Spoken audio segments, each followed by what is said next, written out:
Mi presentación, como les decía, está denominada Descripción de lesiones macroscópicas en el tracto respiratorio de vacas de tambo, un caso clínico sin respuesta al tratamiento. Este caso se presenta en un establecimiento ubicado en la zona rural de Alto Alegre, Córdoba. Es un pueblito, Alto Alegre, muy pequeño, ubicado a 40 kilómetros al este de Villa María, sobre la ruta número 2. El establecimiento cuenta de unas 170 hectáreas aproximadamente, con un rodeo de 150 vacas totales, holando argentino, cuya alimentación consistía en un pastoreo de alfalfa, verdeos de invierno en su época, suplementación con silo, generalmente de maíz, en algunas oportunidades de sorgo, y balanceado que se suministraba al momento de la ordeñe. El servicio a las vacas era con toro, ¿sí? Durante todo el año los toros permanecían con el rodeo de vacas. No se aplicaba inseminación, ya que no había mano de obra capacitada en el establecimiento y bueno, esa era la manera de trabajar. Vacunas reproductivas estaban al día, el veterinario aplicaba estas vacunas una vez al año en todo el rodeo y en vaquillonas que previo al servicio le aplicaban doble dosis. ¿Qué tipo de o cuáles eran las vacunas que se usaban? Dependía en el momento, el costo de cada una en cada proveedor con el que trabajaba el productor del campo. Así que un ejemplo, un Ganadera 4, Repro 12, Repro Polivac, eran algunas de las marcas que se utilizaban. Siempre va variando según el momento del mercado. Y es un establecimiento en saneamiento, ¿sí? ¿Qué quiere decir? Que estamos trabajando con el plan de control y erradicación de brucelosis y tuberculosis bovina. Hay una resolución 128/2012 del SENASA que legisla todo esto. Se aplica la prueba de tuberculina anocaudal y animales que salían reaccionantes positivos a esta prueba eran eliminados del establecimiento. Esa prueba la realizaba un veterinario acreditado, ¿sí? En este caso era yo, anteriormente había otro veterinario, y en cuanto a brucelosis, se realizaba el sangrado con envío de muestra al laboratorio, donde ellos hacían el diagnóstico a través del BPA y complementarias 2-Mercapto y SAT. También se eliminaban aquellos reactores positivos a estas pruebas. Desde que yo estuve, nunca salieron animales positivos a brucelosis, sí animales tuberculosos. Vamos a presentar el caso. Vaca holando argentino, quinta lactancia, 2 meses de parida y presentaba una dificultad respiratoria con disminución del consumo.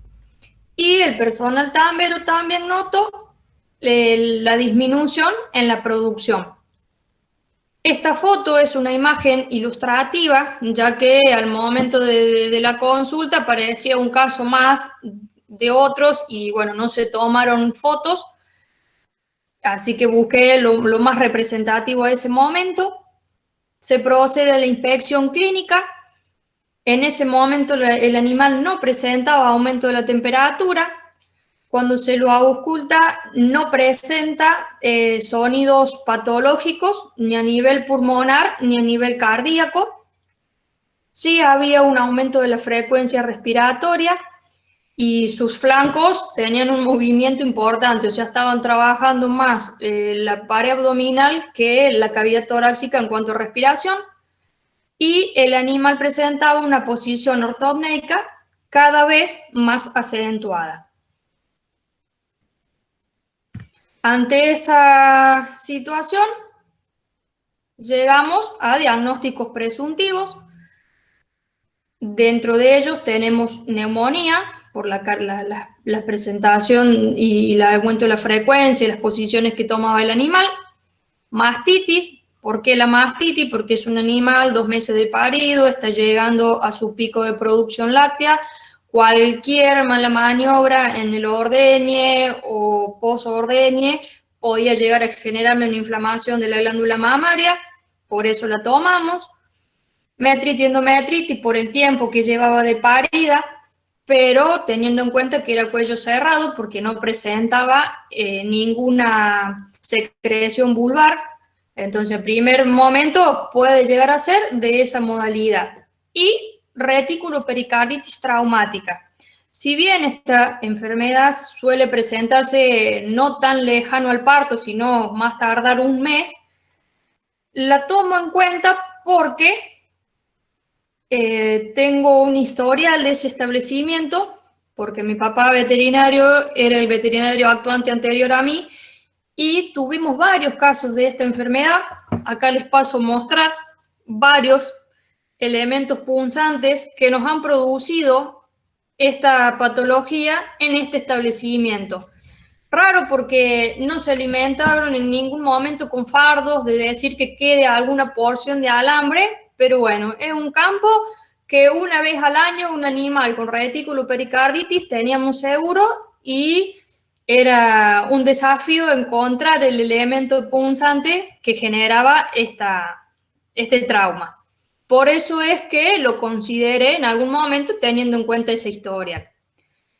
En cuanto a mastitis, como para ir resumiendo un poco, se hace una revisación de la glándula mamaria, no se encuentra aumento de temperatura ni durezas. En el despunte tampoco se han encontrado ni grumos, ni alteración de la secreción, era una producción común. Metritis, endometritis, las descartamos mediante una palpación rectal. El útero se notaba en condiciones normales, con una involución de 2 meses de la aparición. Entonces, yo tenía que dar una respuesta a algo que necesitaba hacer con ese animal. Algunos dirán que está bien, otros dirán que está mal. Después lo podemos debatir. Vamos a un tratamiento con antibiótico de amplio espectro y AINES durante 5 días. No había una infección aguda, algo que me indicara esa infección aguda, pero bueno, algo no estaba bien en el animal y optamos por ese tratamiento paliativo. No tuvimos respuesta. Nos hacemos un segundo tratamiento con una tilmicosina que es un poco más específica a respiratorio. Tampoco tuvimos respuesta. Con el tiempo sigue desmejorando el estado corporal de ese animal, comienza con tealismo cada vez más pronunciado, quejidos y cifosis. Nuevamente una foto ilustrativa, es bastante parecida a lo que estábamos viendo en ese momento, y al mes aproximado de la consulta el animal muere. Recurrimos a la técnica de necropsia. Cada uno tiene una metodología de realizarla, algunos de craneal a caudal, otros viceversa. Yo en este momento comencé por cavidad abdominal, donde no había indicios de una perforación de retículo con una posterior peritonitis, ¿sí? El resto de la cavidad abdominal estaba sin particularidades. Por tal, descartamos la reticulopericarditis traumática que habíamos dicho como un presuntivo. Cavidad inguinal sin particularidades, el útero estaba en condiciones adecuadas con esa involución de los 2 meses, descartamos la metritis y llegamos a la cavidad torácica. En esta cavidad sí encontramos varias alteraciones. Había ausencia de colapso pulmonar, no había colapsado, lesiones nodulares multifocales, ¿sí? En el parénquima pulmonar. La pleura estaba engrosada y había perdido su transparencia habitual. Presentaba adherencias entre la pleura parietal y la visceral. Las mismas estructuras que yo encontraba en el parénquima pulmonar también se estaban observando en la pared costal y el diafragma. Prueba de dosimasia, dependiendo qué porción de ese pulmón yo tomara, iba a tener diferentes resultados, ¿sí? Los linfonódulos mediastínicos también estaban con alteración, estaban aumentados de tamaño y calcificados. Aquí les presento una de las primeras imágenes.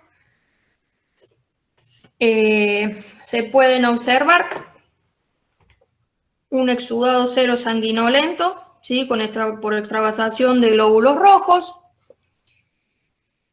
Lesiones blanquecinas, lesiones nodulares en el parénquima pulmonar. Estas son otras lesiones similares, pero si se puede observar ahí, hay un halo rojo que indica que hay una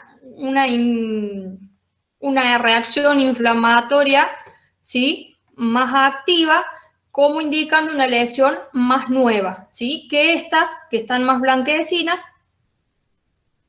Aquí hay las adherencias que nombraba anteriormente entre las pleuras. Si se puede ver, desde que uno hace un corte de diafragma hacia craneal, estaría todo la cavidad torácica tomada.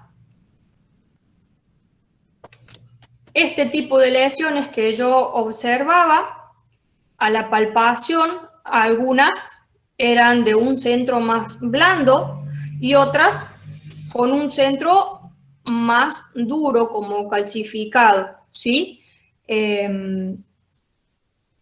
Alrededor estaba fibroso, en esa estructura nodular, en sus periferias, digamos, era más bien fibroso, con resistencia, y al interior había unas más blandas que otras. Y en su interior, bueno, íbamos a ver más adelante cuando cortáramos con qué nos encontrábamos. Nuevamente son fotos bastante similares, nada más que se van viendo distintos tamaños de lesiones. Tengo lesiones muy pequeñitas que parecen cabezas de alfileres, granitos de arvejas, hasta otras más grandes, casi como pelotas de ping-pong. Estas adherencias que se ven acá no es solo fibrina, sino ya que tengo un tejido conectivo que lo ha infiltrado y presentan cierta resistencia. No es tan fácil, si yo le pasara el dedo no se rompen tan fácil. Es más, cuando yo quise tomar una sección de pulmón para poder retirarlo, hice un poquito de presión y hubo que cortarlas con el cuchillo para que se pudieran desprender. Aquí yo puedo observar los diferentes tamaños de lesiones. ¿Ven? Acá hay unas más pequeñitas y un halo rojo a su alrededor, y estas son un poco más grandes. ¿Qué puede pasar? Estas lesiones más pequeñas pueden ser que, si bien el proceso inflamatorio tenía el objetivo de atrapar al agente patógeno que estaba generando las lesiones, puede que ese agente se escape y genere un foco necrótico a la par de la lesión anterior, y así sucesivamente hasta que coalescen una lesión y otra, y por eso al ver una lesión más grande parece que fuera una sola, pero en realidad son varias. Aquí les presento una porción que se pudo extraer de pulmón.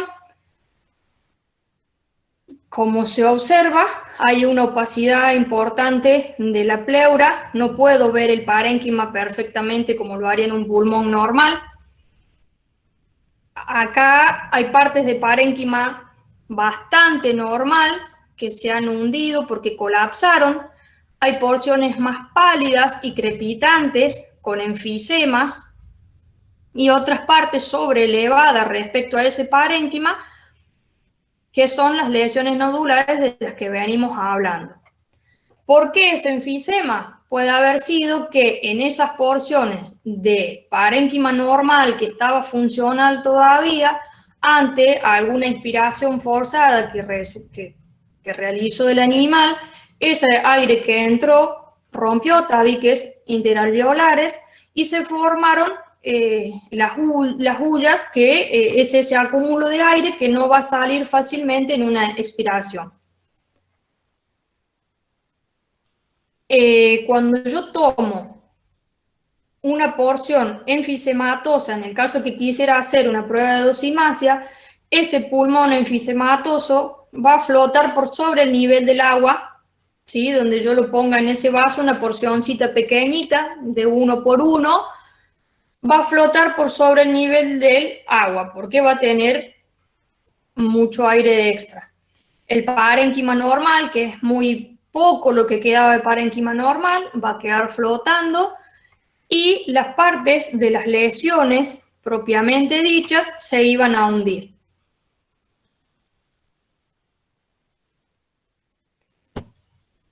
Una vez que ya fuimos inspeccionando todo, llegamos a realizar los cortes, ¿sí? Primero observamos, luego palpamos, por último hay que realizar cortes en estas lesiones para ver de qué estamos tratando.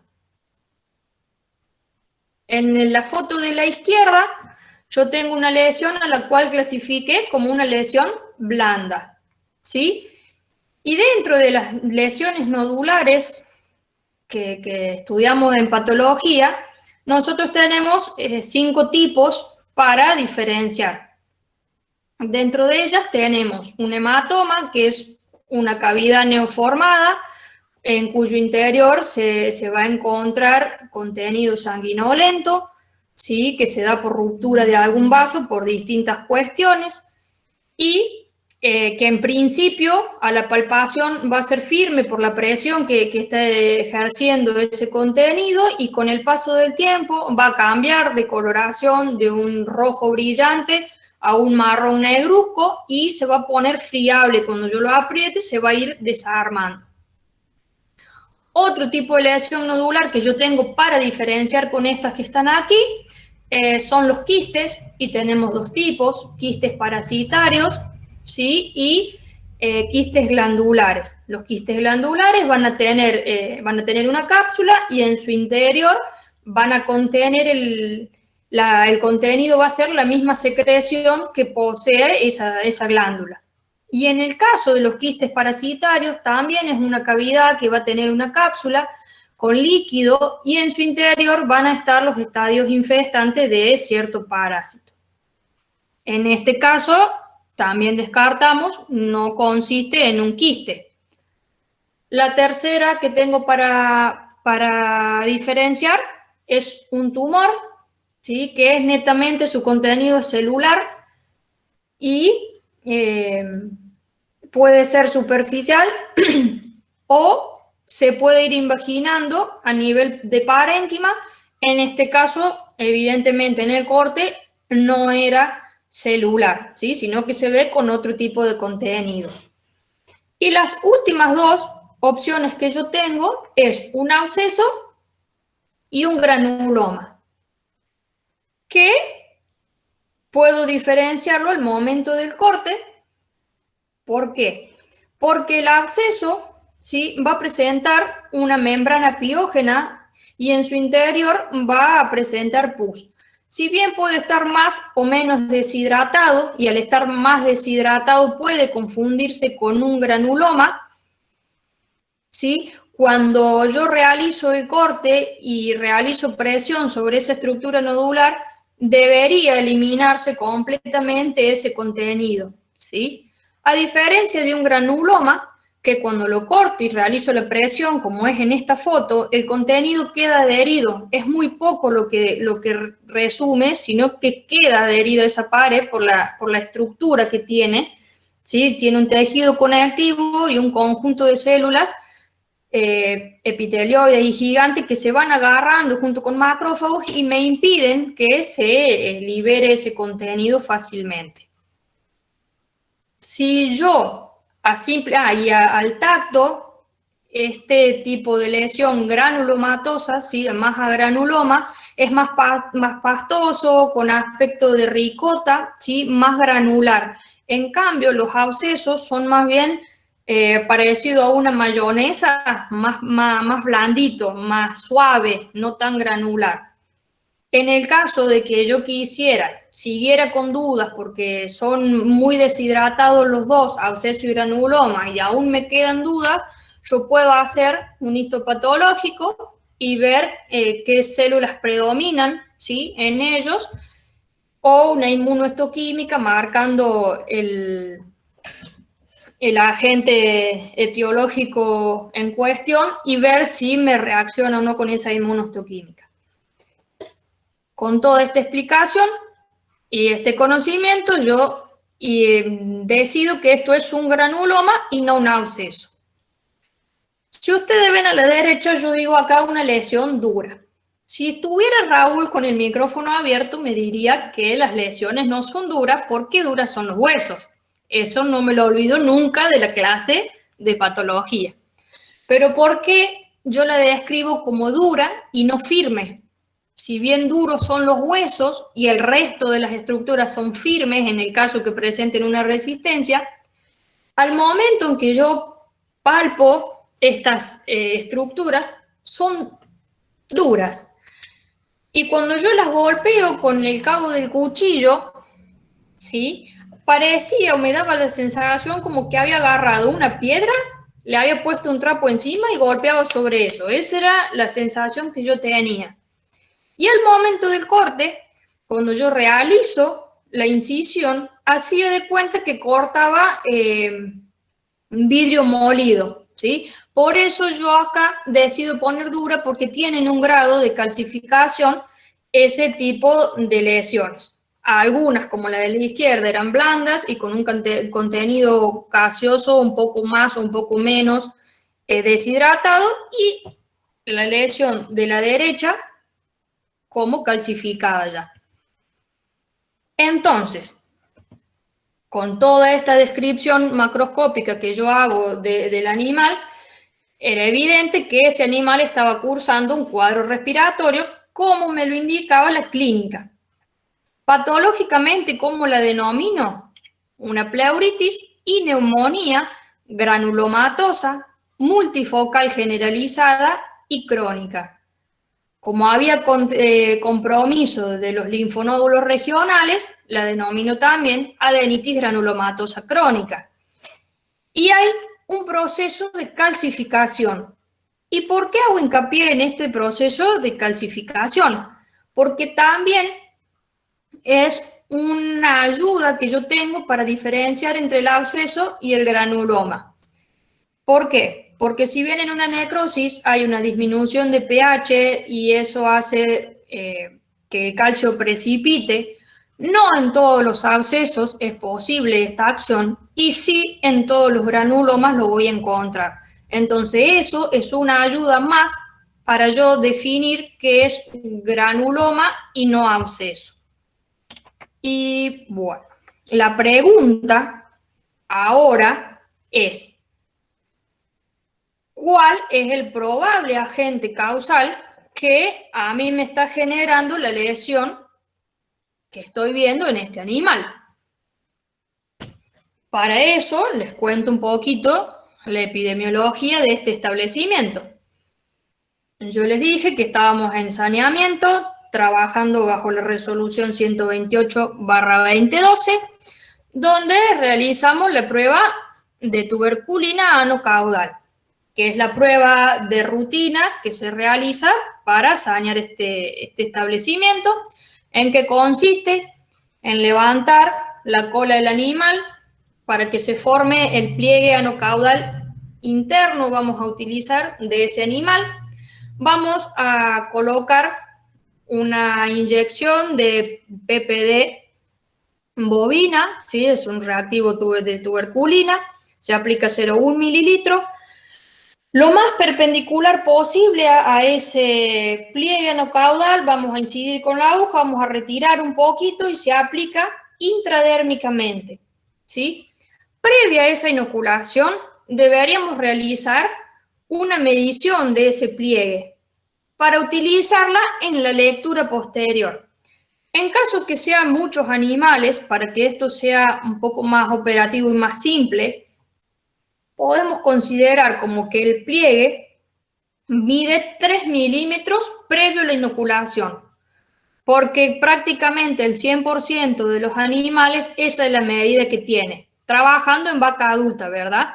Si es vaquillonas o terneras es un poquito menos, pero en vaca podemos hacer así, obviar esa medición previa, pasar a la inoculación y a las 72 horas volver a realizar la lectura. ¿Por qué a las 72 horas y no a las 48, a las 96 o a las 100?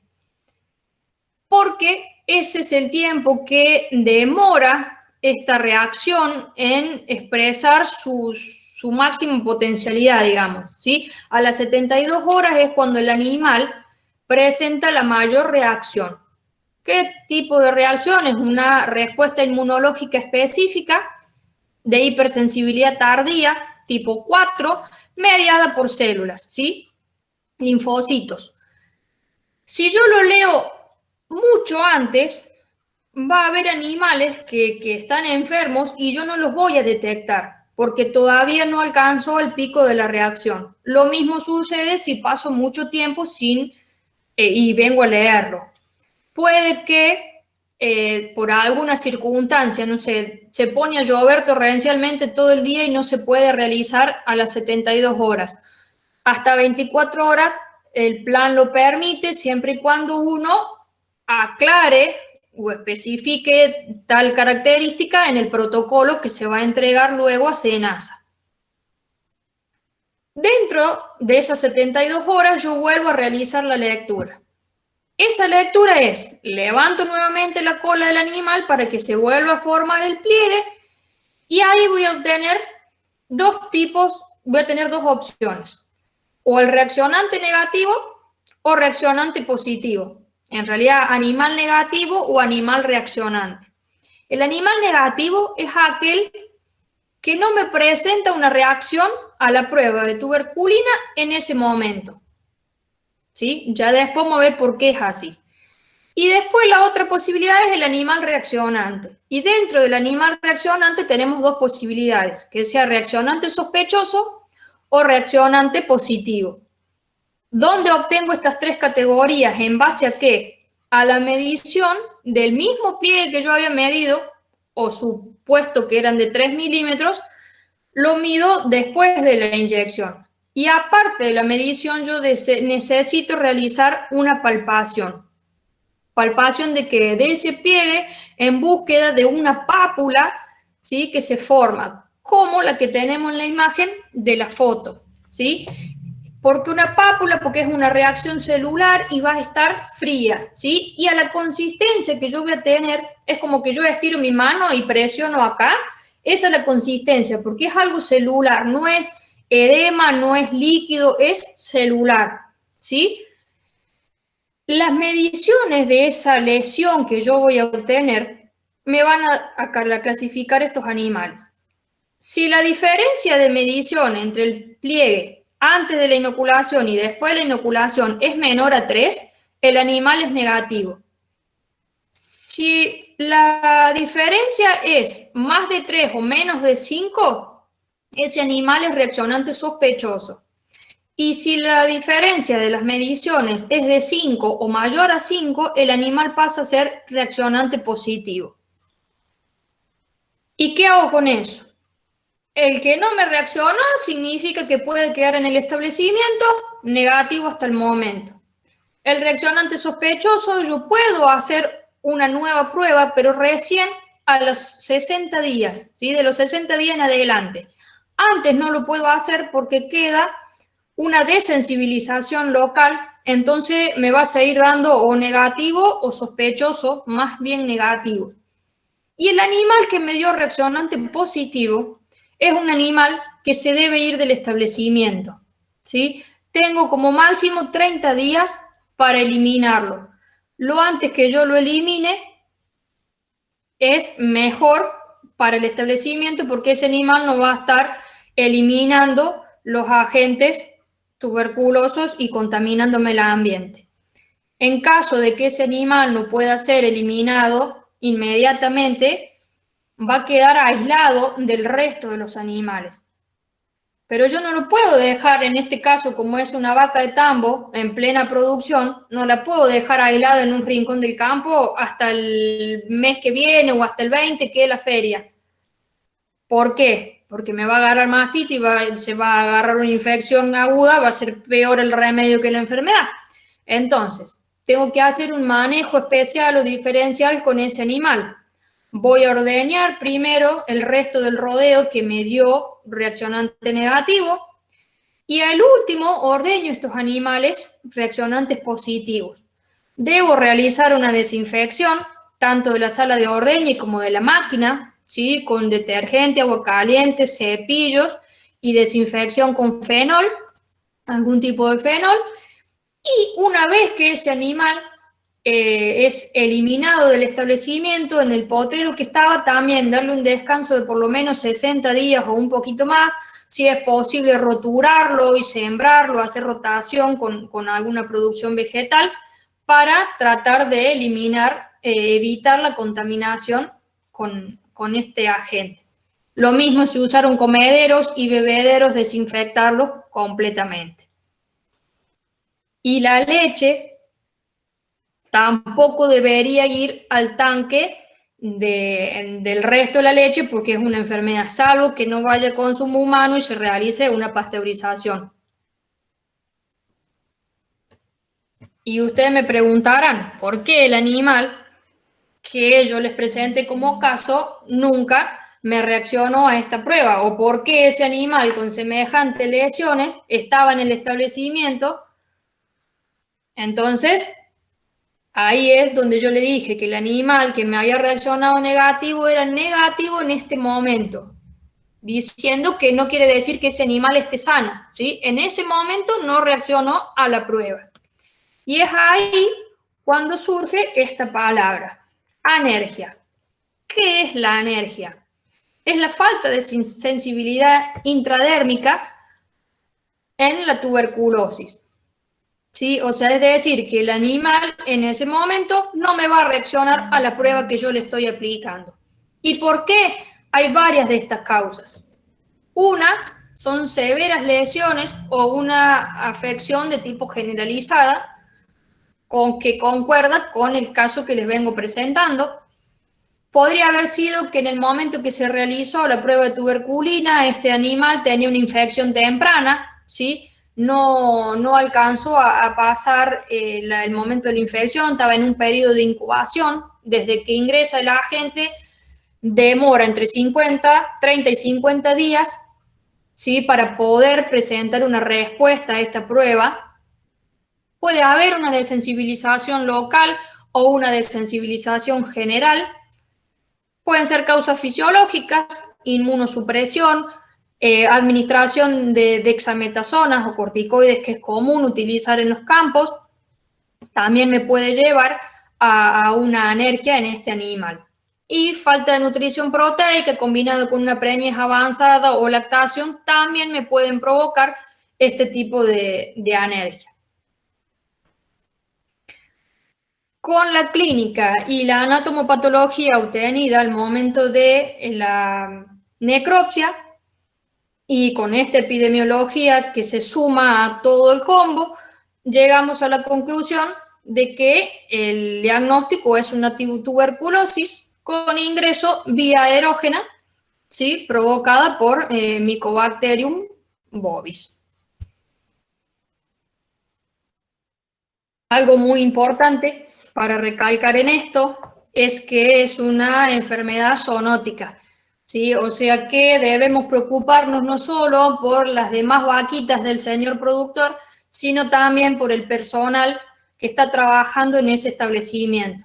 Llámese personal tambero, la familia de ese tambero, el pastero, el que fuera, el veterinario, ¿sí? Toda persona que tenga contacto en ese establecimiento. Esta figura es muy importante. Son dos bases muy importantes. Esta rama, que por favor el personal que circula ahí, que el tambero no saque el jarrito de leche para consumirla cruda para el café de la mañana, a la leche de ese establecimiento. Si lo va a tomar porque no le queda otra opción, que por favor la hierva, que la temperatura por lo menos llegue a 65 grados para evitar el consumo de esa leche tuberculosa. También no solamente la vía de contagio es esto consumo, también los aerosoles y las gotitas emitidas por los animales tuberculosos también son una fuente de infección. Por eso la importancia en eliminar esos animales reactores. Y la otra fotito, esta interpretación de aquí sería que esa leche tuberculosa que yo tengo en el establecimiento tampoco se la debo dar a las terneras de la guachera, ¿sí? ¿Por qué? Porque esas terneras van a ser el futuro rodeo que yo voy a tener y ya desde pequeñas van a estar cursando con tuberculosis y van a ser una fuente de diseminación. Yo por un lado voy a estar eliminando los reactores positivos a adultos de mi rodeo y le voy a estar dando la leche sin pasteurizar a esos animales. Entonces estoy en la misma, se da cuenta que no estoy haciendo nada. Por ende es fundamental la pasteurización, tanto para consumo animal como para consumo humano. Así que bueno, también por ahí la cuestión de esta eliminación de los reactores, tenemos que hacer un peso muy importante en esto de la zoonosis, pero también es entendible por ahí que cuando hay un alto porcentaje de animales reaccionantes positivos en el establecimiento, es complicado hacer que el dueño se desprenda de esos animales. Para eso, por suerte, desde SENASA te permiten hacer un plan de eliminación progresivo dependiendo tu nivel, tu porcentaje de reaccionantes. Y nosotros, bueno, en esta zona tenemos esa posibilidad de hacer una reunión productor, veterinario y SENASA y trabajarlo un poquito. Eso es todo. Dejo abiertos los micrófonos para quien tenga algo para compartirme o para opinar, para ayudarme, sí, recomendarme. Ya hay algunas preguntas en el chat y después si alguien quiere abrir micrófono, pide la palabra y llegado el turno se lo habilitamos. A ver. Bueno. Claudio Centeno, que pregunta. Si la vaca con una gran cadena granulomatosa afectada, al hacerle la prueba de intradermoreacción, sale negativa, como en este caso que te da a vos, ¿habrá que relacionar con el diagnóstico clínico?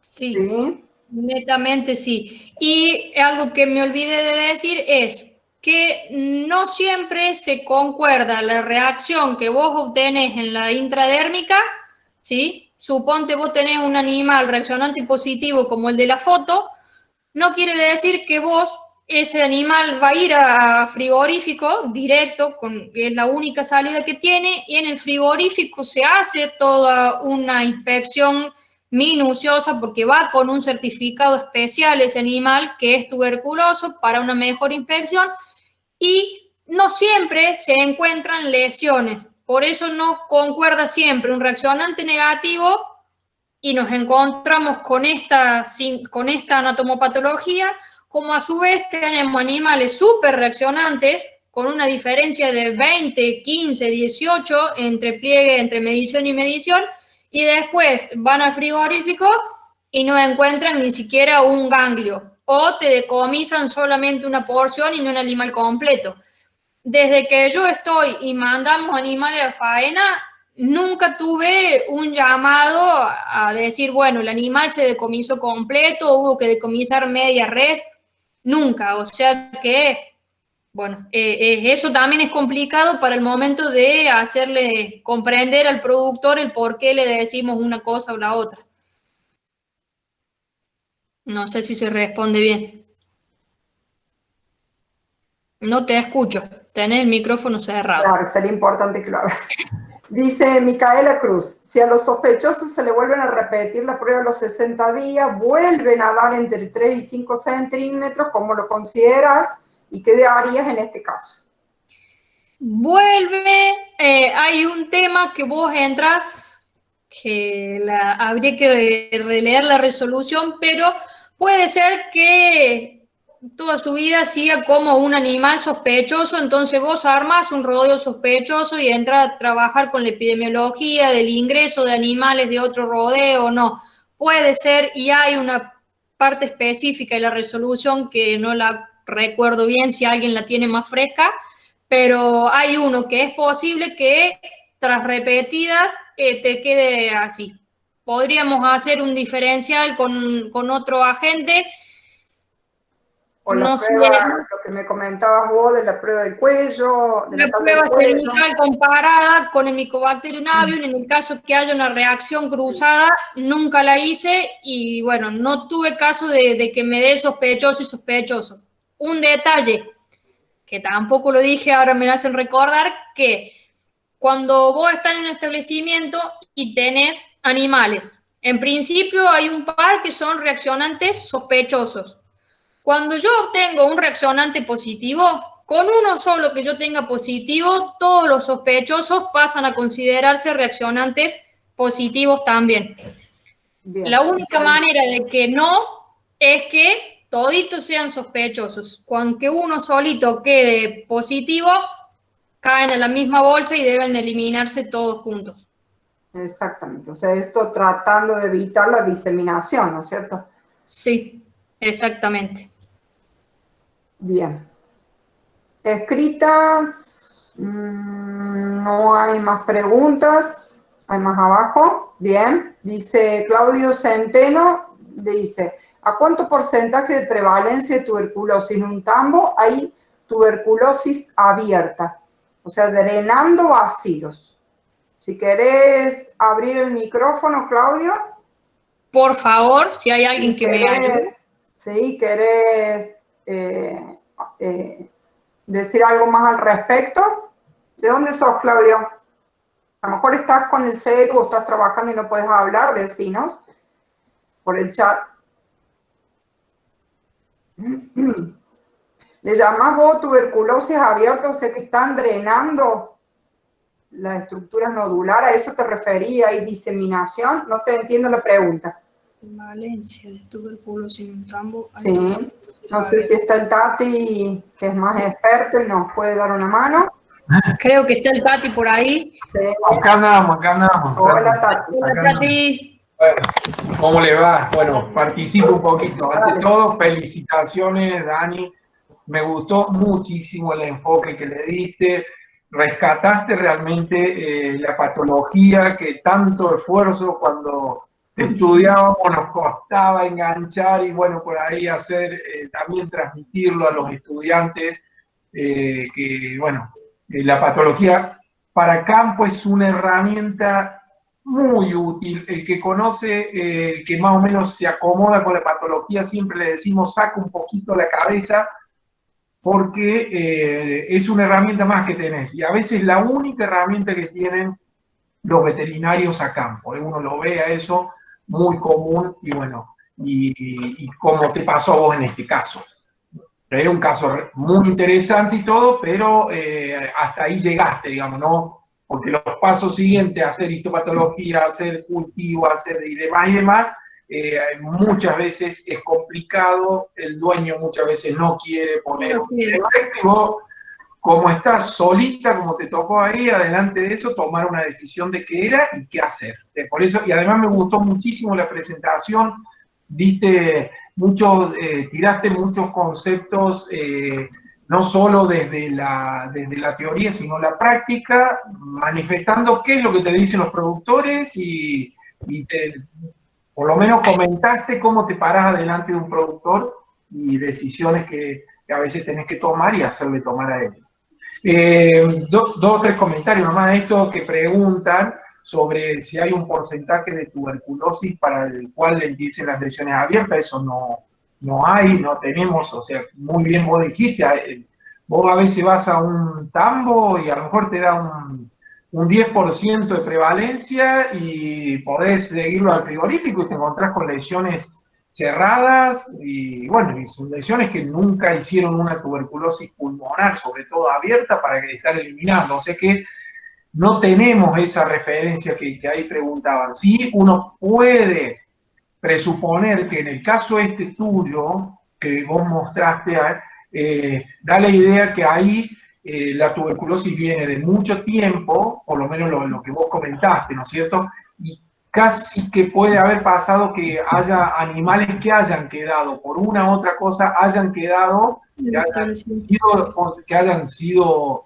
positivos o que a lo mejor reaccionaban negativo y eran parecidos a este caso que vos mostraste, los alérgicos, y bueno, Sí. y eso hace que la enfermedad esté durante tantos años. Entonces, en esos casos donde la enfermedad está y tiene una expansión más grande, ahí sí tenés más posibilidades de tener animales con tuberculosis abierta porque están más tiempo, digamos, ¿no? Pero no, lamentablemente no tenemos, porque si no sería todo muy fácil, o no muy fácil, sería más fácil si nosotros tuviéramos alguna estrategia para ver tuberculosis abierta. Entonces podríamos decir, bueno, estos animales los sacamos urgente del campo, ¿no es cierto? Pero no, la respuesta a eso es que no tenemos. Pero sí que hay, si hay más tuberculosis, posiblemente tengamos. Y una cosa también, disculpa, una cosa, Judy, que me pareció muy buena, que el otro día lo charlamos con Daniela y ella también lo percibió y alguien hizo la pregunta acá. El clínico veterinario en el campo, cuando está saneando tuberculosis, es muy importante tener en cuenta esto de los alérgicos, porque este animal le dio negativo, pero sin embargo tenía todas las lesiones de tuberculosis. Entonces, ese animal es muy importante que se lo saquen lo más pronto posible del establecimiento, por más que el campo le dé negativo, no el campo, el animal le haya dado negativo a la tuberculosis. Era un campo que vos venís con problemas, ¿no? Claro. Esos comentarios, nada. Muchas gracias, Tati. Siempre el pie del cañón ahí. Vamos, dale, estamos. El micrófono, Judy. Abre el micrófono. Ay, estoy muy gaga hoy. No, que Claudio es de Perú y dice que se considera alrededor de un 10% en los tambos estabulados la prevalencia, ¿no es cierto?, para las tuberculosis abiertas. ¿Sí? Ah, bien. Muchas gracias. Y Sebastián Aguirre dice, desde mi experiencia como jefe del servicio en frigorífico, es muy común encontrar lesiones compatibles con tuberculosis y reaccionantes negativos. Es para nosotros bastante tedioso porque los dueños de los bichos no entienden por qué se los decomisamos en el frigorífico. Exactamente. Es una lucha continua eso de que, ¿por qué voy a tener que eliminar si no tiene nada? O mirá, me decomisaron y aquel animal era negativo. Es una enfermedad complicada en ese sentido porque nosotros como veterinarios la entendemos, leemos, estudiás y la comprendes. El tema es el momento de que vos estás enfrente de ellos y ¿por qué? ¿Y por qué si antes no y ahora sí? Si nunca no y ahora sí, ¿y qué hago? Y bueno. Vos me comentabas un poco de eso, ¿no es cierto? Que a pesar de que no estás muy lejos de la universidad y que tenés laboratorios cerca en Villa María, lo que te costaba hacerles entender algo tan simple como una histopatología, por ejemplo, o una prueba serológica. Un coprológico para otros casos, no en este, pero un coprológico para en un rodeo de terneros o algo. No, que algo simple, que no necesita más que una bolsita y tu persona para ir a hacerlo, no, es muy caro. Vez pasada tenía un caso de otras cosas y le decís, bueno, lo sangremos y miremos el perfil de nutrientes, cómo estamos, de minerales, a ver si le falta, si le sobra, qué puede ser. 80 pesos el dosaje de calcio, magnesio, 60 el otro, no, olvídate, te dicen. Entonces como que por ahí iba a decir, usaste un antibiótico y para qué si no tenía, y por qué lo que tenía a mano y él tenía en su casillita y lo podía usar. Antes que nada tenía que reaccionar de alguna manera. Es complicado usar los complementarios, así por más simple que parezcan, ir, sacar sangre, mandarla al laboratorio, vos le decís, sale 50 pesos cada uno y 100 a aquel. Chao, no. No, ya no. Y hablar del patológico que capaz te lo tengo que mandar hasta Río Cuarto. 1 o 2 comisionistas de por medio, no, tampoco. Entonces, bueno, por ahí uno pierde la afinidad con ciertas técnicas y como no las usas, te las olvidás, porque lamentablemente estamos en una zona así. Hay otras zonas que, por lo que dialogo con colegas, están un poquito como más modernizados o menos resistentes, pero bueno, se hace lo que se puede. Muy bien. Bueno, felicitaciones, Dani, la verdad que es muy clara, muy linda la presentación. Tengo poco que agregar a lo que expresó Tati, ¿no? Tati como patólogo y como especialista en tuberculosis. Por lo tanto, ¿qué puedo agregar a lo que él dijo?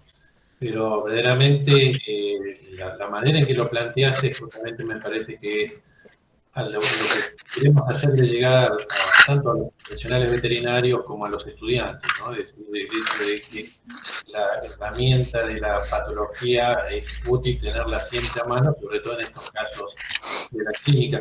No solo clínicas grandes, ¿no? La vez pasada conversando con colegas de mi promoción, así de hace mucho tiempo, planteaban lo que significaba el diagnóstico en nuestras épocas, ¿no? Cuando no había tomografía, cuando la ecografía estaba recién comenzando y eran muy pocos los que tenían ecógrafo, y había que hacer diagnóstico a partir de la vista, a partir del oído, a partir del tacto y de la necropsia. Y que hoy por hoy siguen vigentes como siempre. No sé si alguien más tendrá alguna otra pregunta. No sé, Sebastián tiene el micrófono abierto, pero no sé si era porque quería pedir la palabra. Con respecto a lo que comentaba... Gracias, Sebastián. Con respecto a lo que comentaba Claudio, bueno, aparentemente tiene alguna dificultad con el micrófono que no se le abre, pero hubiera estado bueno saber en función de qué estiman esa prevalencia del 10% en relación con los granulomas abiertos, ¿no es cierto? Pero bueno, en todo caso, quedará para otra oportunidad. Y muy bueno también el comentario justamente de Sebastián en relación a lo que sucede a nivel de frigorífico, y que en definitiva sería donde probablemente podrían estar definiéndose ese tipo de prevalencias, ¿no? Porque entiendo que mayormente ustedes desde la actividad práctica profesional lo que hacen es descartar el animal y después ya no se sigue, o sea, ustedes no saben si tenía o no tenía o qué tipo de lesiones podría tener a nivel de frigorífico. Digamos que es toda una rama también para llevar adelante. No sé entonces si alguien más tiene algo. Saludos, felicitaciones. Muy buena la charla, felicitaciones Daniela. Dice, si pudiste mandar muestras para hacer cultivo. No. Nada. Lo que mostré es lo que pudimos hacer y nada más. Había una posibilidad, no sé si alguien que esté acá ha hecho y ha obtenido algún resultado.